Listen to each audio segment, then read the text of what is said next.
सुबह होते ही सबके काम स्टार्ट हो जाते हैं, तो मुझे लगता है अगर रात ना हो तो सब लोग सारा टाइम काम ही करते रहें। राम राम जी, कैसे हो आप सब? आप सबका मेरे व्लॉग में बहुत बहुत स्वागत है। मॉर्निंग का ब्रेकफास्ट वगैरह करवाया बच्चों को, मम्मी पापा को, और किचन वगैरह साफ़ किया। फिर उसके बाद मुझे जाना था मंदिर। मॉर्निंग का काम अगर मेरा जल्दी ख़त्म नहीं होता है ना, तो मुझे खुद के लिए टाइम नहीं मिलता है। इसलिए मैं कोशिश करती हूँ कि मैं अपना काम 10 बजे तक या 10:30 बजे तक ख़त्म कर दूँ। दिल बता दे देना, खराब हो जाएगा। तुम एक बार मोहन से जा करके कह दो कि मिलने सखा नसीब आ गया है। नसीब आ गया। हाँ, अरे बार पालो कन्हैया से कह दो कि घर पे सुना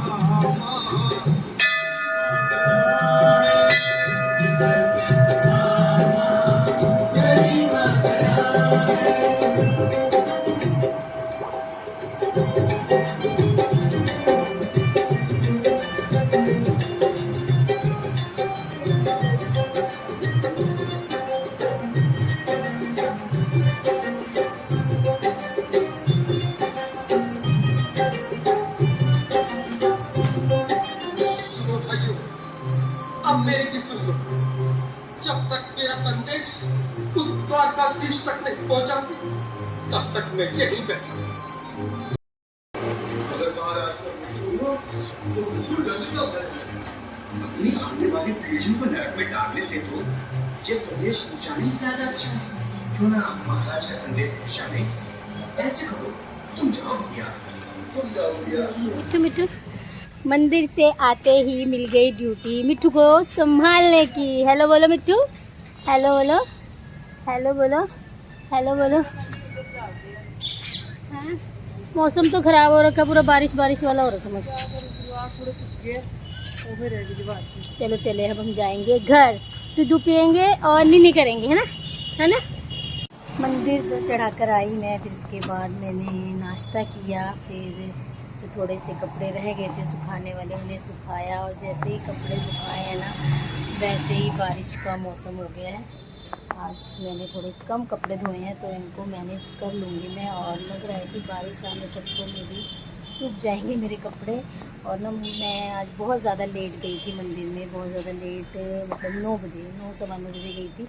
मुझे लगा था कि मंदिर में रश नहीं होगा, क्योंकि सुबह के टाइम बहुत ज़्यादा रश होता है। हम फर्स्ट सोमवार और सेकंड सोमवार हम लोग गए मंदिर 8 बजे, सवा 8 बजे, बहुत ज़्यादा रश होता है और जल चढ़ाने की जगह ही नहीं मिल रही होती है।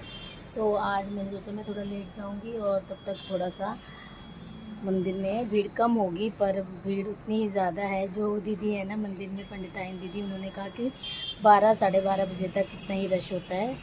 तो मंदिर का काम, कपड़े धोने का काम, ब्रेकफास्ट का काम, सब कुछ ख़त्म हो चुका है। बस बारिश ना आए तो कपड़े सूख जाएंगे और उनको फिर बार बार सुखाने की ज़रूरत नहीं पड़ेगी। अभी मेरे पास है आधा घंटा, तो मैं थोड़ा सा अपना काम करूँगी। बच्चों की बुक्स वगैरह सेट करके रखनी है, उसको सेट करती हूँ। और एक दो ना उसकी शगुन की रजिस्टर नहीं मिल रही, जिसमें उसमें नोट्स बनाए थे, वो नीचे दबे होंगे कहीं, तो उसको देख लेती हूँ, क्योंकि बच्चों के पास टाइम नहीं होता है कई बार, तो वो काम भी करके रखती हूँ। और शगुन का एक नोट्स का ना रजिस्टर नहीं मिल रहा है, वो ढूंढ रही थी, कल उसको मिला नहीं, तो फिर मैंने सोचा अभी मेरे पास टाइम है तो मैं ढूंढ के रख देती हूँ ऊपर कहीं, तो फिर इजी हो जाएगा उसके लिए। और दूसरा, सब्जियों का कुछ समझ नहीं आ रहा, सब्जियाँ क्या बनानी है आजकल। आज टमाटर हैं 100 रुपये किलो।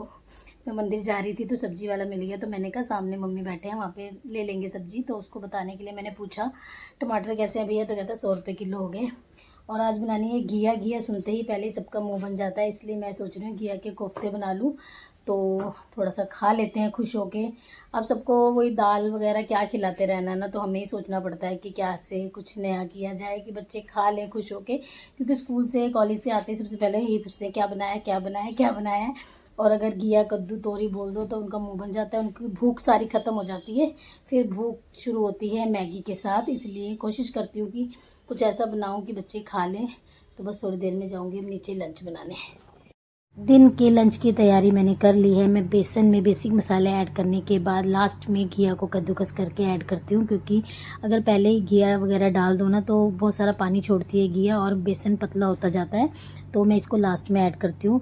और बच्चों को घिया, कद्दू, तोरी खिलाना है तो आपको बहुत सारी टेक्निक यूज़ करनी पड़ेगी और बहुत कुछ करना पड़ेगा ये सब चीज़ें खिलाने के लिए। तो मैं नए नए तरीके से कुछ ना कुछ बना के खिला देती हूँ। जैसे चने में ऐड करके घिया खिला देती हूँ, कद्दू में भी बहुत सारी चीज़ें ऐड करके उनको खिला देती हूँ। और उनको कहती भी हूँ कि जब तुम्हारी पसंद का खाना बनता है तो मेरी पसंद का खाना भी तुम्हें खाना ही पड़ेगा, चाहे थोड़ा सा क्यों ना खाना पड़े। अब घिया की सब्ज़ी इतनी टेस्टी लगती है दही के साथ, पर बच्चों को नहीं लगती है। घिया के कोफ्ते खा लेंगे पर घिया की सब्ज़ी नहीं खाएंगे। और घिया के कोफ्ते तो घिया से ही बने हैं, पर वही बात है ना, बच्चों को जो पसंद है बच्चे वही करेंगे। तो मैंने बनाना स्टार्ट किया। एक साइड कोफ्ते बनने स्टार्ट हुए तो दूसरी साइड मैंने मसाला वगैरह रेडी किया तड़का लगाने के लिए।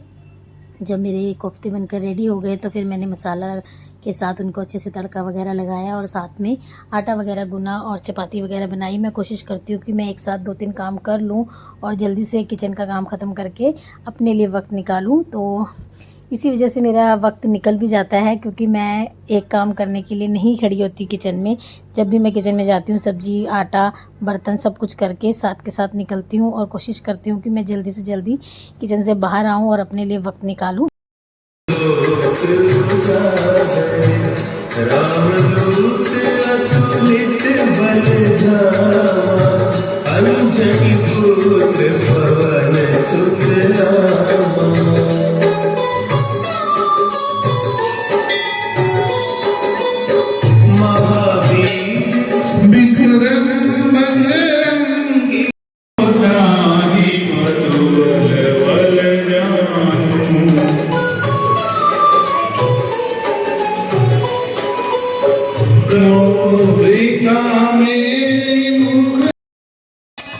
बस इसी के साथ मेरा आज का दिन ख़त्म होता है। तो मिलती हूँ नेक्स्ट व्लॉग में। मेरी वीडियोस को लाइक कीजिए और मेरे चैनल को सब्सक्राइब कीजिए।